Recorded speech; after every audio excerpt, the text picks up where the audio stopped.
It's my task to address the Court on the genocidal acts that have led to this urgent request for provisional measures under Article 41 of the Statute of the Court.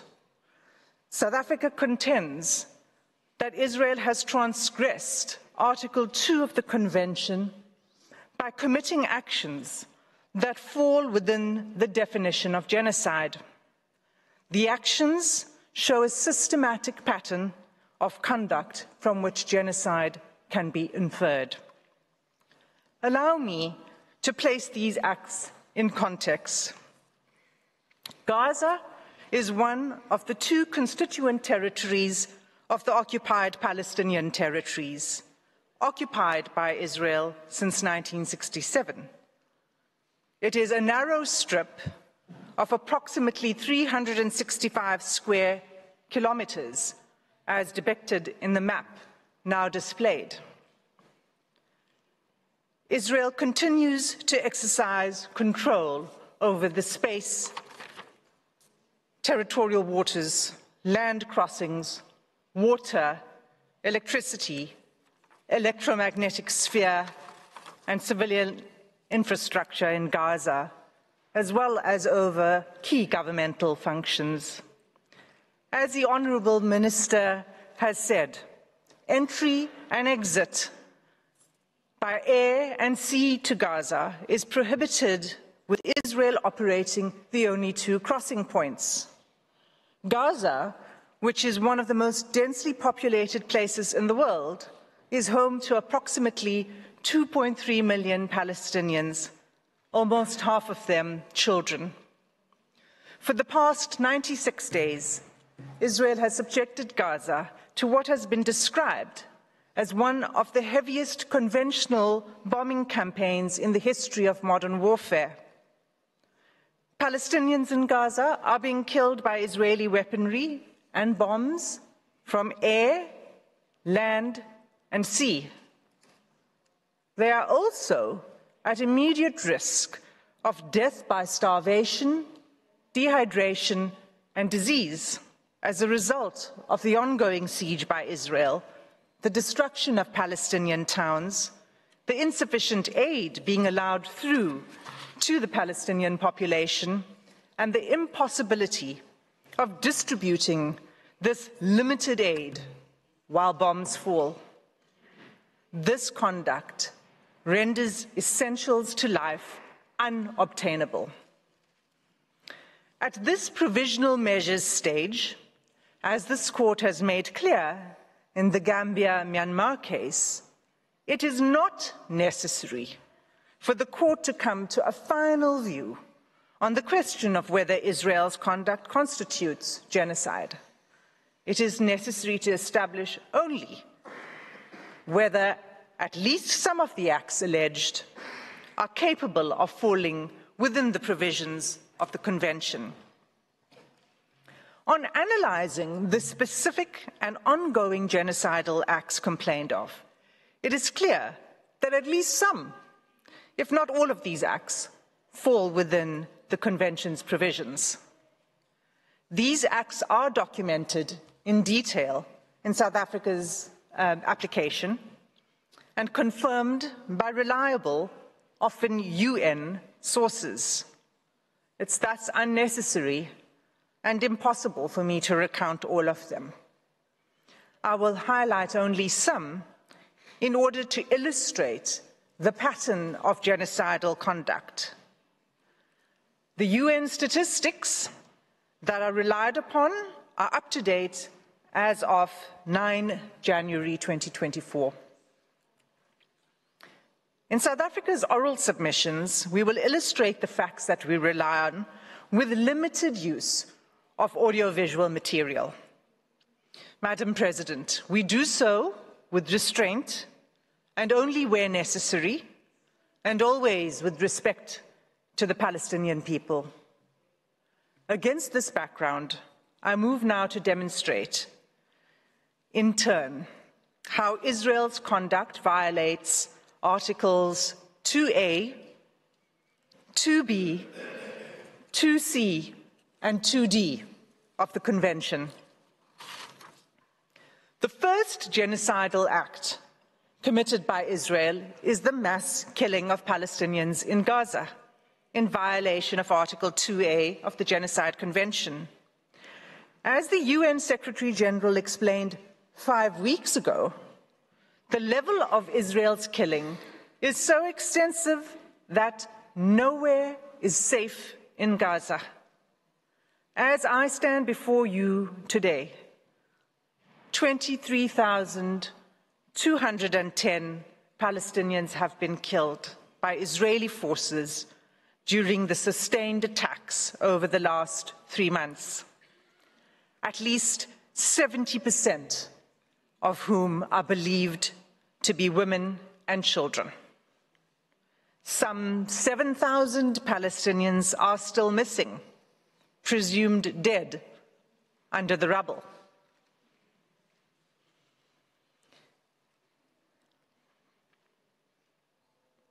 Palestinians in Gaza are subjected to relentless bombing wherever they go. They are killed in their homes, in places where they seek shelter, in hospitals, in schools, in mosques, in churches, and as they try to find food and water for their families. They have been killed if they failed to evacuate.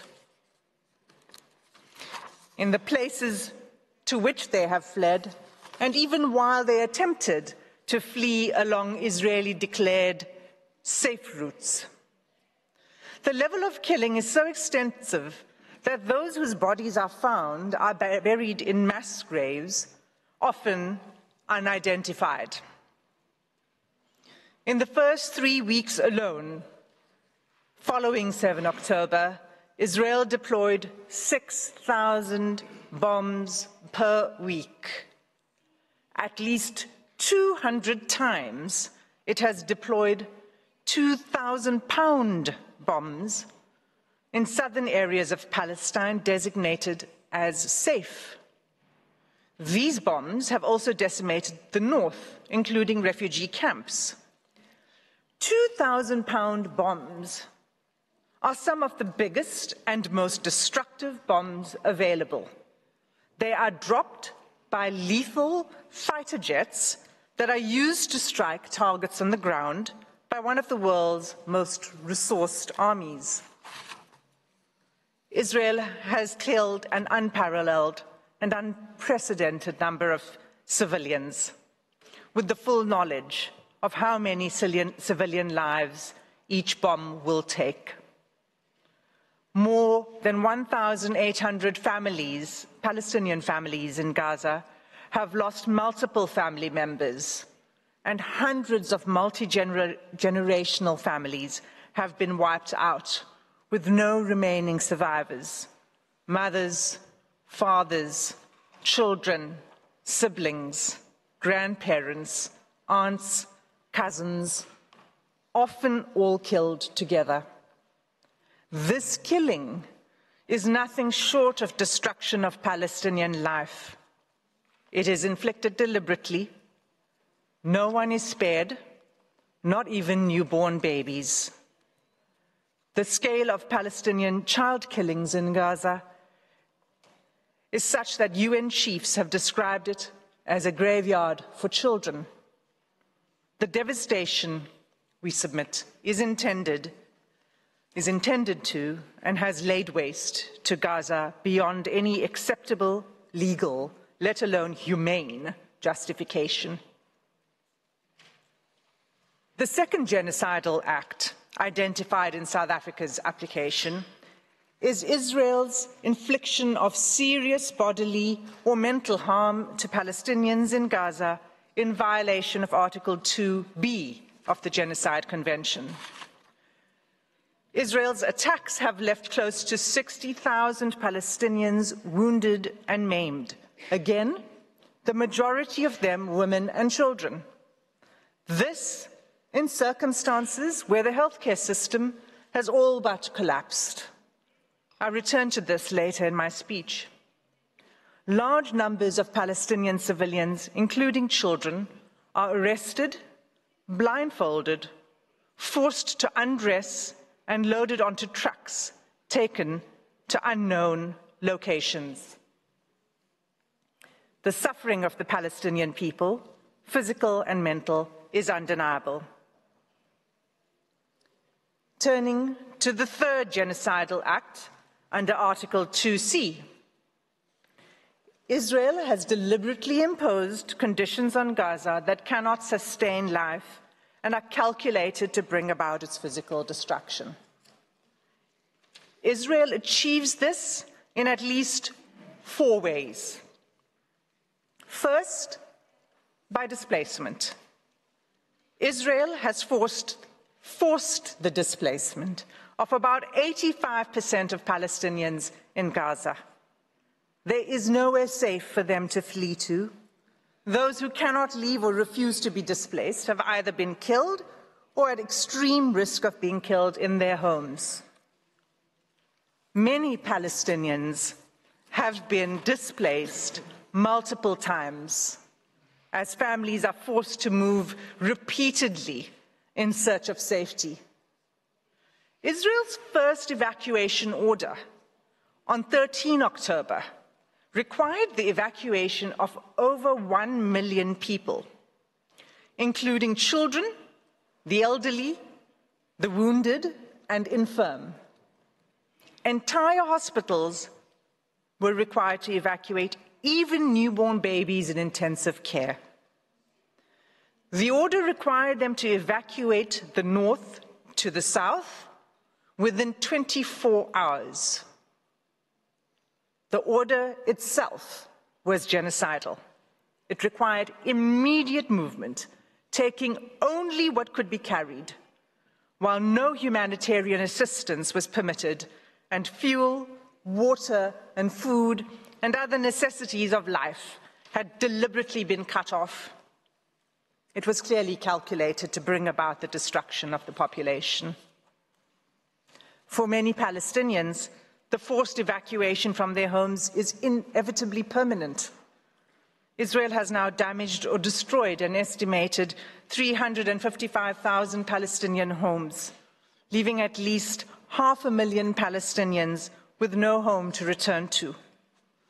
The Special Rapporteur on the Human Rights of Internally Displaced Persons explains that houses and infrastructure, quote, have been razed to the ground, frustrating any realistic prospects for displaced Gazans to return home, repeating a long history of mass forced displacement of Palestinians by Israel.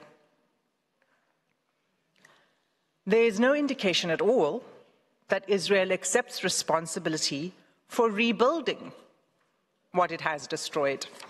Instead, the destruction is celebrated by the Israeli army.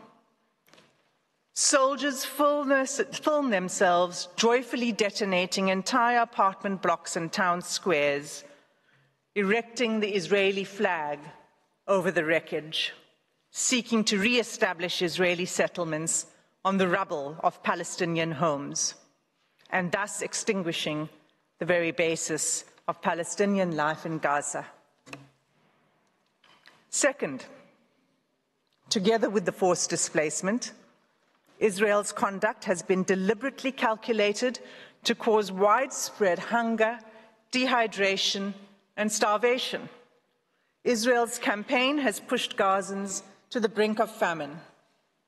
An unprecedented 93% of the population in Gaza is facing crisis levels of hunger. Of all the people in the world currently suffering catastrophic hunger, more than 80% are in Gaza.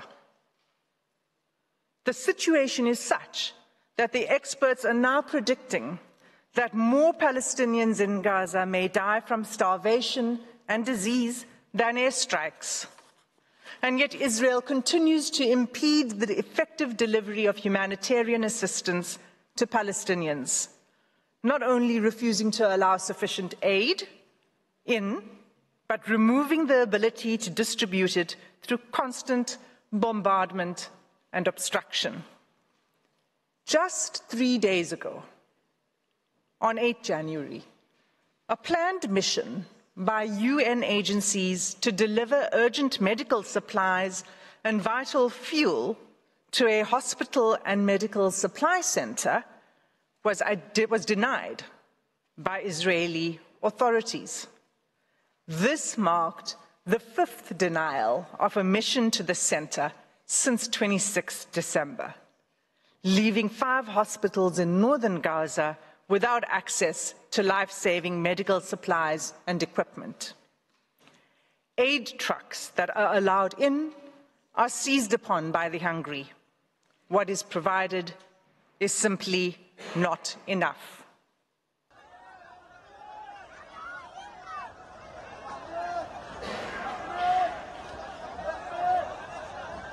Madam President, members of the court, this is an image of an aid truck arriving in Gaza.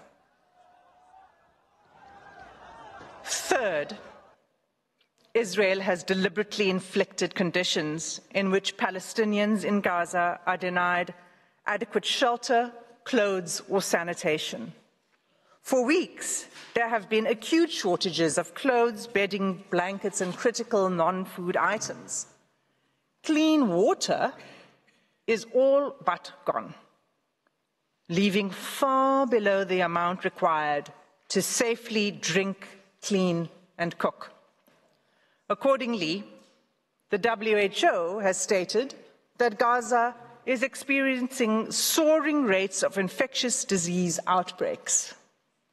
Cases of diarrhea in children under 5 years of age have increased 2,000% since hostilities began.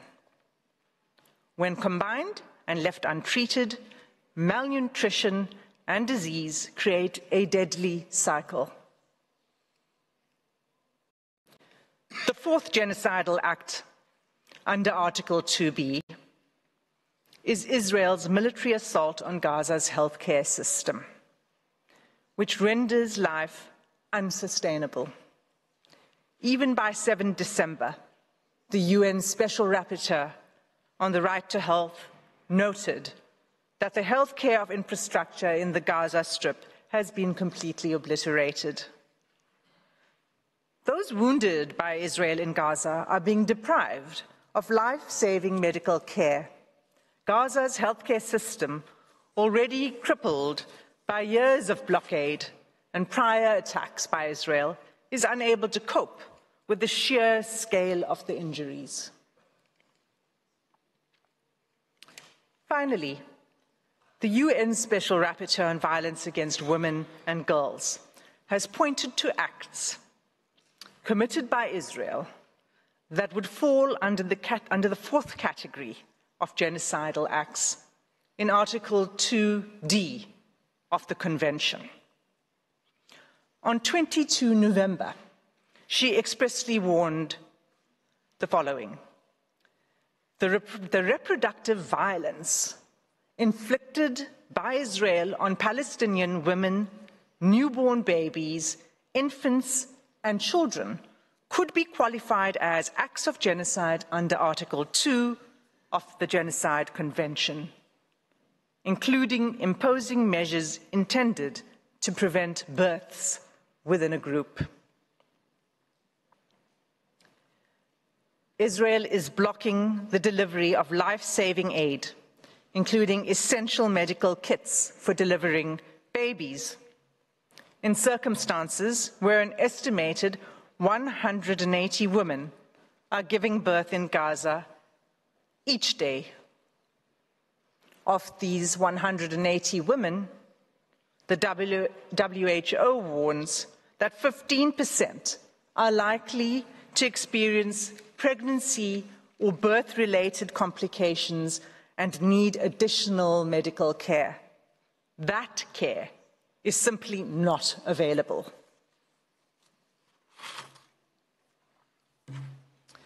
In sum, Madam President, all of these acts, individually and collectively, form a calculated pattern of conduct by Israel, indicating a genocidal intent.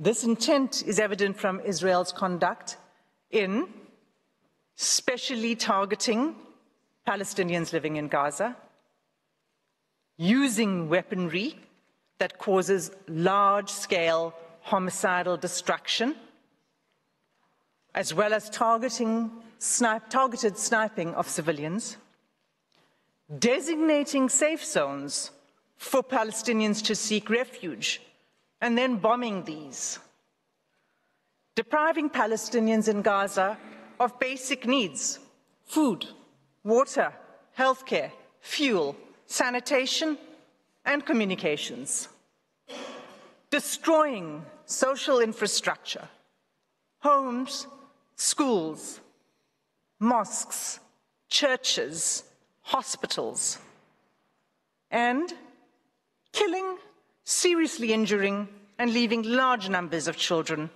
orphaned. Genocides are never declared in advance. But this court has the benefit of the past 13 weeks of evidence that shows incontrovertibly a pattern of conduct and related intention that justifies a plausible claim of genocidal acts. In the Gambia-Myanmar case, this court did not hesitate to impose provisional measures in relation to allegations that Myanmar was committing genocidal acts against the Rohingya within the Rakhine state. The facts before the court today are sadly even more stark, and like the Gambia-Myanmar case, deserve and demand this court's intervention. Every day, there is mounting irreparable loss of life, property, dignity, and humanity for the Palestinian people.